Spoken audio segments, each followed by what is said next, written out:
When we think about plane crashes, we often picture an aircraft descending rapidly from the sky and crashing to the ground in a ball of fire, giving passengers and crew no chance of survival. For nervous flyers, when the plane touches down safely at the airport after a long flight, a sense of relief pours over them.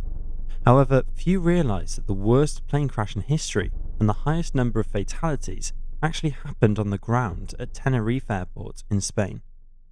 On March 27, 1977, KLM Flight 4805 and Pan Am Flight 1736 were redirected to Los Rodeos Airport on Tenerife. Their original destination was Gran Canaria International Airport. They had experienced a bomb threat that resulted in the airport being closed to all flight operations. It soon became apparent that Los Rodeos Airport had a limited capacity and had trouble handling the sudden influx of diverted transatlantic flights. This unexpected increase caused congestion on the ramp and taxiways, causing a bottleneck that disrupted operations. As more planes arrived, the refueling services could not keep up with demand. This led to long delays in refueling and turnaround times. The situation quickly became chaotic as pilots and airline staff worked hard to manage the challenges of the small, overcrowded airport. KLM Flight 4805 was a Boeing 747-206B charter flight for Holland International Travel Group and had arrived from Amsterdam Airport Schiphol in the Netherlands. On board were 4 crew members and 235 passengers, most of which were Dutch holidaymakers. 1 passenger departed at Tenerife, leaving 238 left for their forward journey. Pan Am Flight 1736 was a Boeing 747-121 that had originated at Los Angeles International Airport, with an intermediate stop at New York's John F. Kennedy International Airport. Of the 380 passengers, 14 had boarded in New York, where the crew was also changed. All but 5 passengers were Americans, and the rest were Canadian nationals. It may be a coincidence, but this plane had already had its share of bad luck, being the first 747 to be hijacked. During a routine flight between JFK and Luis Muñoz Marin International Airport in San Juan, Puerto Rico, a single hijacker named R. Campos threatened a stewardess with a gun and gained access to the cockpit, where he demanded the captain fly the plane to Jose Marti Airport in Havana. Captain Augustus Watkins decided to safely change course and head to Havana. The 747 landed in Havana, and the captain and Campos departed the plane together and were met by the then president of Cuba, Fidel Castro, who until this point had never seen a plane as big as the Boeing 747. After Castro inspected the aircraft for 30 to 40 minutes from the outside, he declined to board the plane so as not to frighten the passengers. The plane took off again 52 minutes later without the hijacker and landed at its intended destination, San Juan, around 7 hours behind schedule.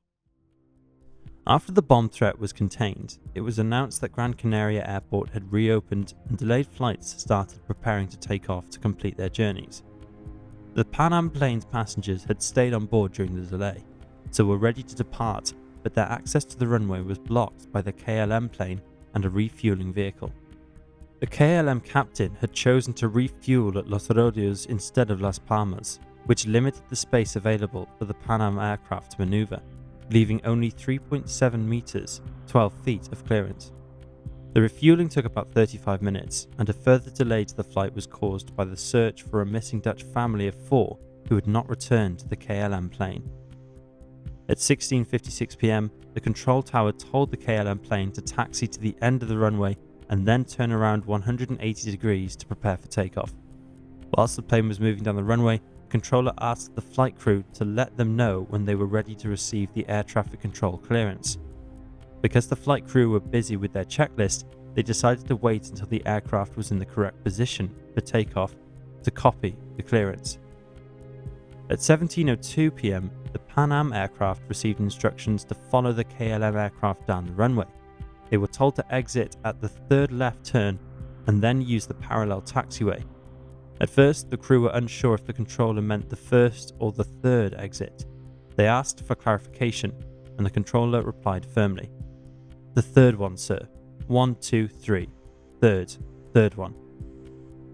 The crew started taxiing and used an airport diagram to identify the unmarked taxiways as they approached them. They successfully identified C1 and C2, but did not see the C3, which they needed to use. There were no signs for the runway exits, and visibility at this point was poor. Los Rodeos International Airport is located at 633 meters, 2,077 feet above sea level, which creates unique weather conditions. Clouds at 600 meters, 2,000 feet can effectively sit at ground level, leading to rapidly changing visibility, as was the case this day. To reach C3, the plane had to make a 148-degree turn, leading back toward the crowded main apron. At the end of C3, another 148-degree turn was needed to continue toward the runway, creating a shape like a mirrored Z. A study later by the Airline Pilots Association concluded that the second 148-degree turn at C3 would have been nearly impossible. Take a look at a diagram of the area. The collision occurred within a high-density cloud. The Pan Am crew remained uncertain of their location until they collided near taxiway C4. The Pan Am crew encountered poor visibility as soon as they entered the runway and remained uncertain of their location as they prepared to take off. Meanwhile, the KLM aircraft had better visibility and completed a 180-degree turn in clearer conditions before lining up on runway 30. After lining up, the KLM captain moved the throttles forward and the plane began to roll. First Officer Klaus Meurs reminded the captain Velduzen van Zanten that they had not received clearance from air traffic control. Zanten replied, "I know that. Go ahead and ask." Meurs contacted the tower, stating that they were ready for takeoff and waiting for our ATC clearance. ATC responded with the wrong call sign, which the KLM crew mistakenly thought was for them. They received instructions for their route but not takeoff clearance. The controller's use of words takeoff may have confused the captain into thinking they had permission. Meurs read back the clearance ending with, "We are now at takeoff." It's unclear if he said "we are at takeoff" or "we are taking off." Zanten then interrupted with, "We're going." ATC, who were unable to see the runway due to fog and lacking radar, responded with, "Okay," which is not standard and likely reinforced the captain's misunderstanding. He then clarified, "Stand by for takeoff. I will call you," indicating he did not mean to give them takeoff clearance. However, at this point, a radio call from the Pan Am crew caused interference, creating a loud sound in the KLM cockpit. This noise meant the KLM crew missed the key part of the tower's response. The Pan Am crew stated, "We are still taxiing down the runway, Clipper 1736, but the KLM crew could not hear it. If they had, they could have aborted takeoff." Due to thick fog, neither crew could see the other plane on the runway, and the control tower could not see either aircraft because it lacked ground radar. After the KLM plane started to take off, the tower told the Pan Am crew to report when the runway is clear. They replied, "Okay, we'll report when we're clear." The KLM flight engineer asked, "Is the Pan Am not clear of the runway?" Zanten answered, "Oh yes," and went ahead with the takeoff. The cockpit voice recorder reveals that the Pan Am captain said, "There he is," when he spotted the KLM's landing lights through the fog while approaching exit C4. Realizing the KLM was coming at him at takeoff speed, he shouted, "God damn, that son of a bitch is coming." First Officer Robert Bragg yelled, "Get off, get off, get off." Grubbs then applied full power and made a sharp left turn to avoid a collision. The KLM pilots did not see the Pan Am until it was too late. They had passed their V1 speed and could not stop. In a panic, they lifted the plane's nose too early, causing a tail strike of 22 meters, 72 feet. The KLM aircraft was under 100 meters, 330 feet from the Pan Am and moving at about 160 miles per hour when it took off. The left side engines and fuselage struck the upper right of the Pan Am, tearing it apart and killing all passengers seated behind the cockpit instantly. Take a look at this incredible but terrifying animation of the crash that appeared in the TV show Mayday. This is pretty much what the collision looked like.